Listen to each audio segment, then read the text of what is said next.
S'il faille que mon fils et moi passions encore une seule nuit sous ce toit, dans ta maison là, il faut que ces filles partent. Il nous est impossible de rester dans cette maison avec ces deux idiotes là. Sa Majesté, c'est une correspondance de mise en garde.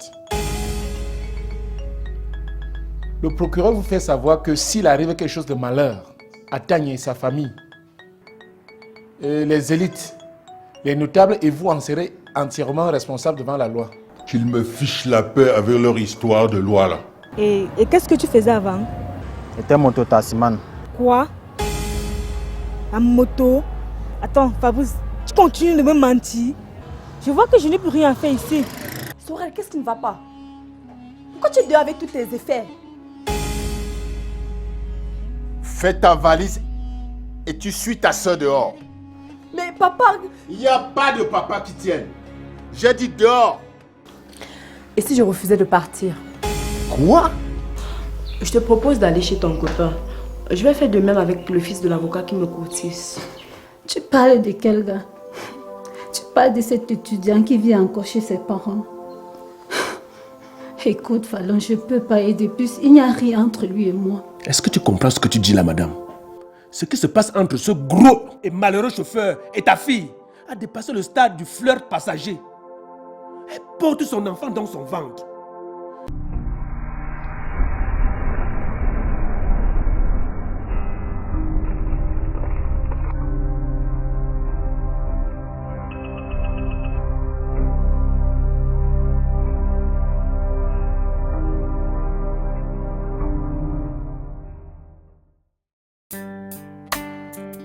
Respectons la dernière volonté.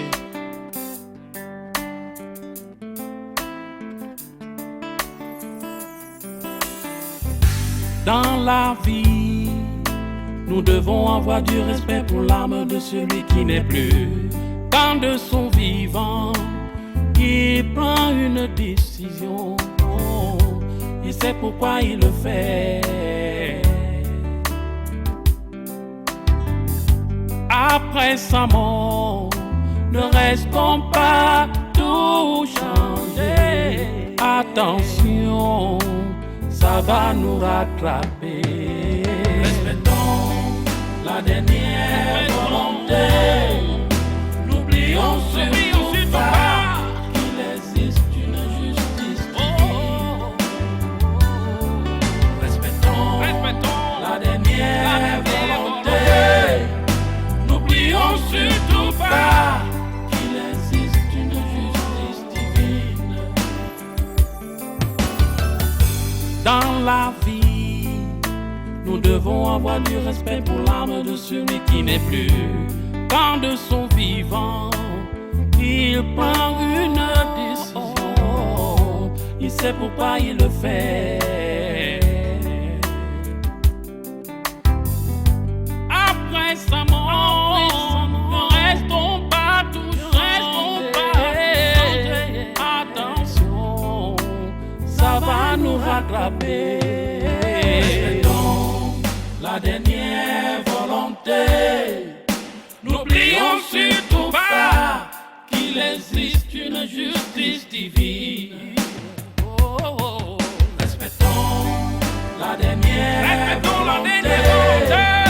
N'oublions surtout pas qu'il existe... Enfin, les parasites qui infestaient cette maison sont définitivement partis. Je peux à nouveau respirer la joie de vivre dans ma maison. Si tu le dis, moi j'ai faim, je veux manger. Malheureusement, il n'y a rien à manger dans cette maison. Comment ça, il n'y a rien à manger alors que j'ai pourtant laissé l'argent pour la ration? Tu sais, j'ai dû verser tout ce que Sorel avait préparé.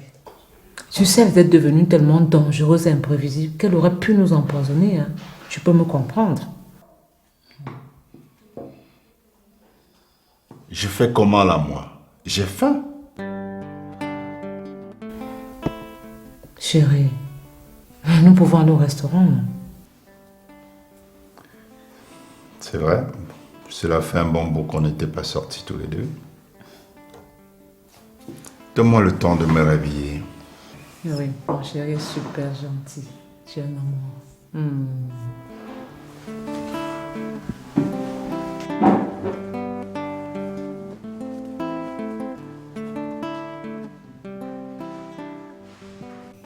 Monsieur Fotso, Docteur, après diagnostic, je constate que votre état de santé ne s'améliore pas. Je ferai recours à mon collègue et je vous rappellerai. Docteur, votre diagnostic là révèle que mon chéri souffre de quoi concrètement? Tout ce que je peux vous dire, madame, c'est que je constate qu'il ne voit pas. Très sincèrement, l'origine du mal m'échappe. Je l'ai soumis à plusieurs examens qui se sont révélés négatifs. ça veut dire quoi, docteur? Que je vais demeurer aveugle? Non, mon chéri, tu ne vas point demeurer aveugle. Tu vas recouvrer la vue. Je vous souhaite beaucoup de chance.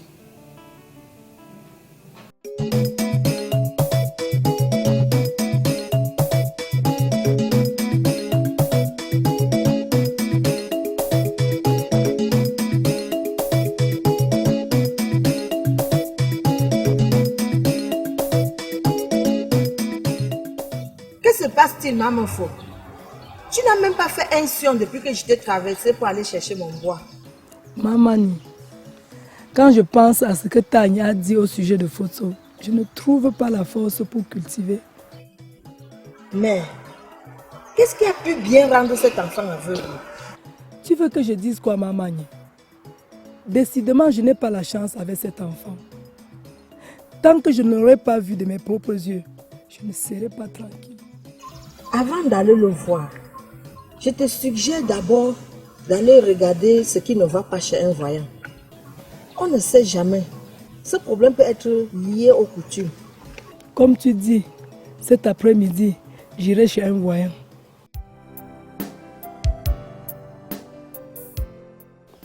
Tamou, comment peux-tu donner la liste des choses à constituer pour la dot sans me consulter? Te consulter que tu es qui? Comment peux-tu dire que je suis qui? Mais je suis la mère de la fille que tu veux faire doter et envoyer en mariage. Et ça fait quoi? Je t'ai dit que tout ce que tu as à faire, c'est éduquer ta fille dans la vie du foyer. Voilà ta zone de compétence, c'est terminé. Et toi, ta zone de compétence est laquelle? Exiger et manger l'argent de la dot? S'il te plaît, arrête de bavarder. À force de discuter, ça va attirer l'attention des gens au quartier. C'est même pas tout le monde qui est très content de comprendre que notre fille est en train de se préparer pour aller en mariage. Et déjà, il y a des filles là au quartier qui ont fait 2 enfants, 3 enfants, célibataires. Permets-moi de te dire que l'attention que tu accordes à Karine depuis un certain temps me surprend. Depuis que tu as entendu parler de dot, elle est devenue ta fille chérie, ton bébé adoré. Arrête tes conneries là. Que Karine soit ma fille préférée ou bien ma fille détestée, ça ne change en rien que j'ai le droit absolu de percevoir la dot sur son mariage.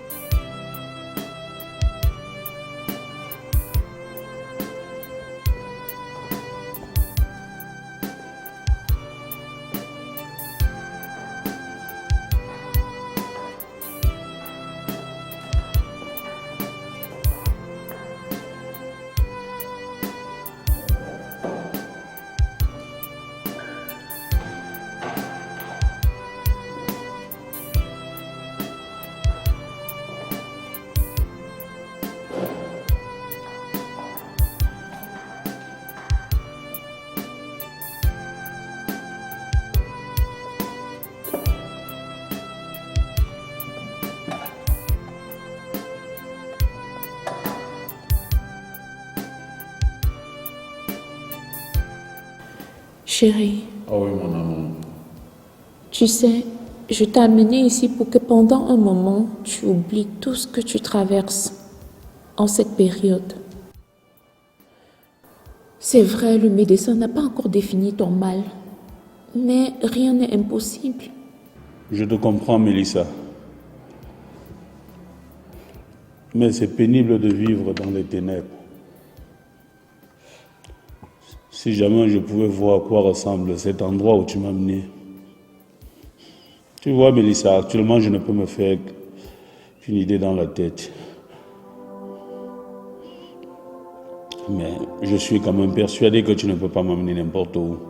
Cet endroit est vraiment pittoresque. Et surtout, il est très calme et discret pour nous. Si jamais je pouvais voir. Mon fils bientôt va venir au monde et va trouver un papa aveugle. Il va trouver un père non-voyant. Qu'est-ce que j'ai fait pour mériter ça? Je suis sûre que tu auras recouvré la vue bien longtemps avant que notre bébé vienne au monde.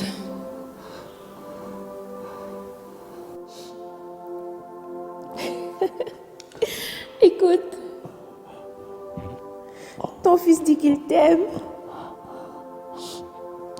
qu'il a hâte de venir au monde pour vivre à tes côtés. Tu entends ça? Je l'aime aussi. Si jamais je pouvais voir. Arrête de pleurer, ça va aller. Je t'aime. Moi aussi. Ça va aller, tu comprends. Qu'est-ce que j'ai fait pour mériter ça?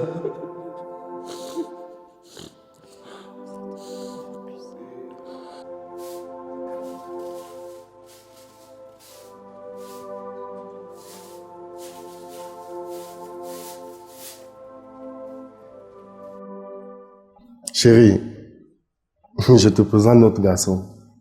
C'est de lui que je te parlais tout le temps. Salut, jeune homme. Bonjour, maman. Mais qu'est-ce qu'il y a? Je te présente un enfant, au lieu de l'accueillir convenablement, tu fais les manières. Tu ne vois pas qu'il s'est occupé. Tu peux le recevoir toi-même.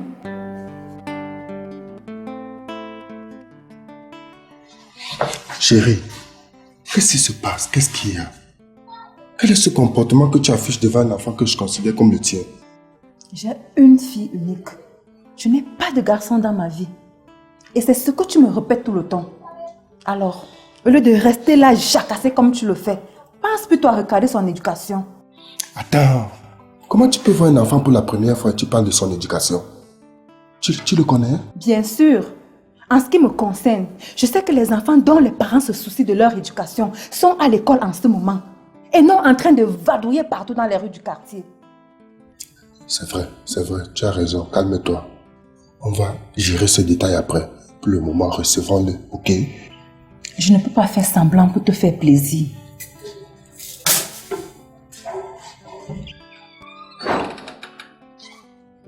Fiston, non, excuse-moi, ça va. Et on va. Ok.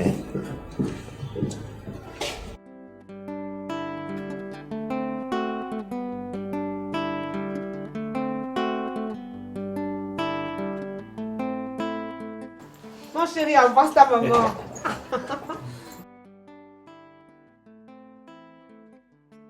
Tu es rentré, Syriac? Oui, papa. On va sortir, on va te changer. On va où, papa? On va au restaurant, il n'y a rien à manger à la maison. Youpi, j'arrive.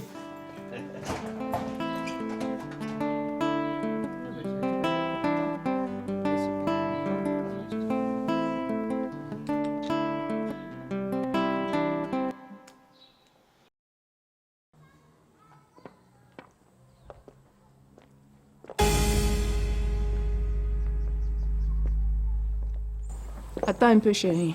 C'est quoi, Mélissa? J'ai vu quelqu'un là, je dois le rencontrer. Chérie, c'est qui? C'est ton père ou ta mère? Mon Dieu, s'il arrive quelque chose, je vais me défendre comment? Ouais, Seigneur. Bonjour, mon père. Bonjour, ma fille, ça va? Ça va comme tu souhaites que j'aille. Voilà le traitement qui est réservé aux faux prêtres exorcistes comme toi. Mais je ne suis pas un faux prêtre exorciste. Ah bon? Ce monsieur-là, c'est lui que tu es venu chasser son esprit de chez nous. Mais c'est le chauffeur de mon patron. Je le savais vivant. Ah bon? Mais tu es un ignoble personnage. Tu es capable de vendre ton âme pour de l'argent? Bébé, tu es où? Tu es où, Mélissa? Je suis là, chérie.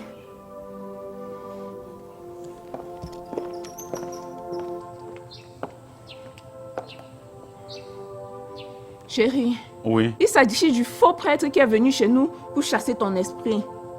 Et c'est toujours lui qui m'a convaincu de me faire avorter de l'enfant que je porte dans le ventre. Mon amour, il est où? Ah, ne prends même pas, c'est pas important.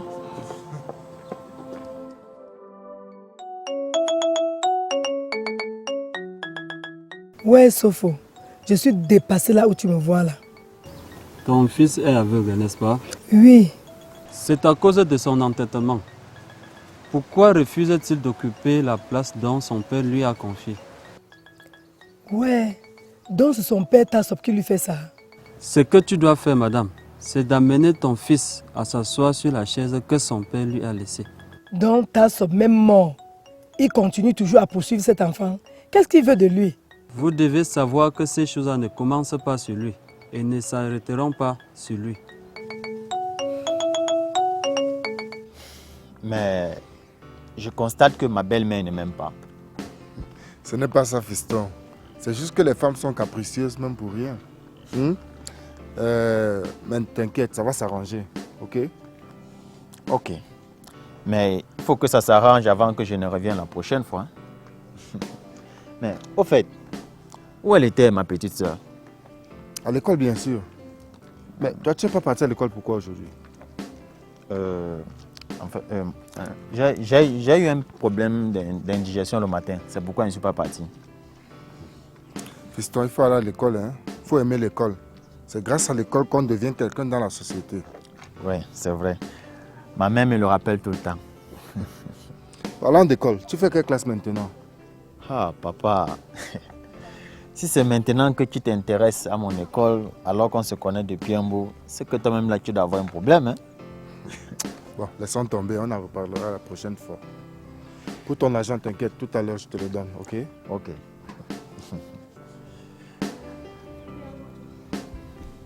Merci mon amour, tu es si gentil. Il y a longtemps, la famille n'avait pas connu un moment de sérénité. Merci. Et c'est vrai en plus. Maman, maintenant qu'il n'y a plus personne pour nous faire manger à la maison, on viendra toujours manger ici? Non chérie, c'est simple. Nous allons recruter à la maison une personne qui va nous faire manger.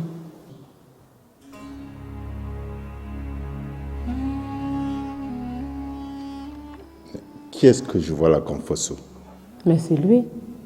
Je ne veux pas qu'il vienne jusqu'ici. Je ne veux pas qu'il sache que nous sommes là. Pourquoi? Tu as quelque chose à cacher? Non, je n'ai rien à cacher. Mais s'il s'amène jusqu'ici, il va nous poser des questions sur le comment et le pourquoi ces nièces ont été expulsées de la maison. Et ça, je ne veux pas qu'il nous gâche la soirée. Tu as raison. Maman, il ne voit pas. Mais il ne voit pas. Il a commencé à payer pour tout le mal qu'il a passé son temps à faire aux gens.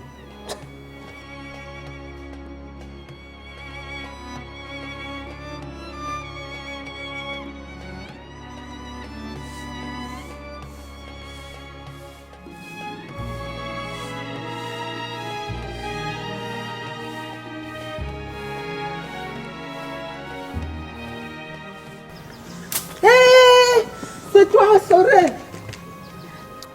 C'est toi, ma fille. Oui, grand-mère. Comment tu vas? Il y a quoi, ma fille? Qu'est-ce que tu es venue faire au village? Grand-mère, je ne peux plus vivre chez papa. C'est carrément l'enfer là-bas à Douala. Qu'est-ce qui se passe exactement, ma fille? Dis-le-moi. Grand-mère, allons à l'intérieur. Je vais t'expliquer en détail tout ce qui se passe. Allons, ma fille.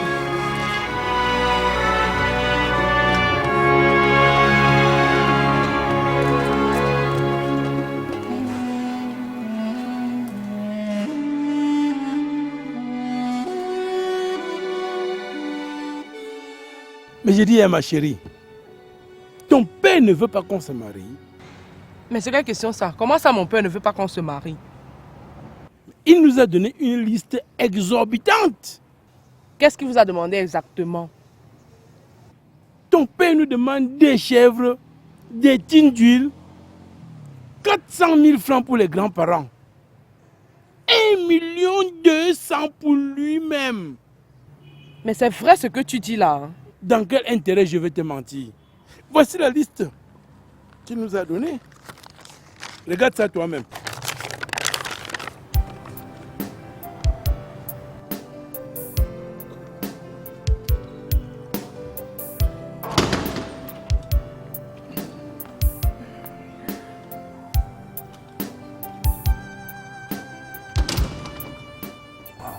J'aperçois là mon oncle. Allons les saluer. Ah. Coucou, tonton. C'est qui, bébé? C'est ta nièce Fallon. Ah, Fallon, comment tu vas? Ça va bien, tonton. Je te présente mon oncle et sa copine Mélissa. C'est pas possible, Fallon. Il ressemble tellement à quelqu'un que j'ai connu, ton oncle. Comment ça? C'est qui? Je m'appelle Hervé, le fils de maître Nicheux. Vous ressemblez étrangement à son chauffeur, sauf que celui-là n'était pas aveugle. C'est toi qui m'as traité de pauvre et de fils de pute, n'est-ce pas? C'est ça? C'est pas possible. Mais qu'est-ce qu'il a eu pour perdre la vue? De toutes les façons, ça va aller. Mon oncle va retrouver la guérison. Dieu veille. Wow. Qu'est-ce qui se passe, Fallon? On dirait que tu as un souci. Ça ne va pas du tout, Mélissa. J'aperçois là mon père et son histoire d'épouse. Ne me dis pas que mon frère est ici, Fallon. Oui, tonton. Il est là avec sa diablesse de femme et leur bâtard. Il nous a carrément chassés de la maison, ma soeur et moi. Oh non. Chérie, s'il te plaît, tiens-moi la main, je vais aller parler à mon frère. Non, tonton. Je vais moi-même aller leur signifier que je suis là. Pas possible, ça.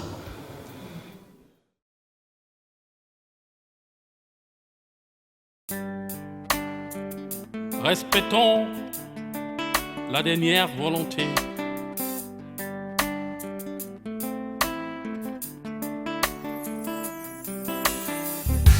Dans la vie, nous devons avoir du respect pour l'âme de celui qui n'est plus.